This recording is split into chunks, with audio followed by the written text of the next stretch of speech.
largaron el Gran Premio Mil Guineas, primer paso de la triple corona. Sale a enseñar el camino la competidora número 1, Ninja, pequeña ventaja sobre la número 3, Celebration. Gana terreno la competidora número 5, Niagara Nostra, quedando en la cuarta ubicación la número 6, Nora Mía. En la quinta ubicación por fuera se desempeña la número 7, Victorious Leyenda, más abierta la número 8, Pendry.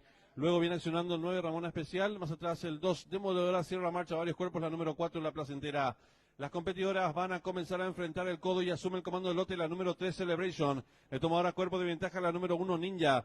Tercera expectante se desempeña la número 7, Victorious Leyenda. Cuarta viene accionando su costado interior la número 6, Nora Mía. En la quinta ubicación por fuera gana terreno la número 8, Pendry. Quedando en la sexta ubicación la número 5, Niagara Nostra. Las participantes en los últimos 600 metros de carrera con la número 3, Celebration, firme la delantera, 2 cuerpos y medio de ventaja sobre la número 1, Ninja. Tercera se desempeña el 7, Victorious Leyenda. Y las competidoras del Gran Premio Mil Guineas están en la recta final. Últimos 400 metros para el disco, la número 3, Celebration, intenta la disparada, lo hace con cuerpo y medio de ventaja sobre la número 1, Ninja. En la tercera ubicación se desempeña la participante número 7, Victorious Leyenda. Descuenta ya los últimos 250 metros para el disco, la número 3, Celebration, cuerpo y medio de ventaja sobre la número 1, Ninja, que existe por dentro. En la tercera ubicación se desempeña la participante número 7, Victorious Leyenda. Descuenta ya los últimos 150 metros para el disco, sigue la lucha delantera, la número 3, Celebration, a su costado interior el número 1, Ninja. Últimos 20 metros de carrera, cabeza a cabeza, por fuera el 3, Celebration y Juan Figueredo.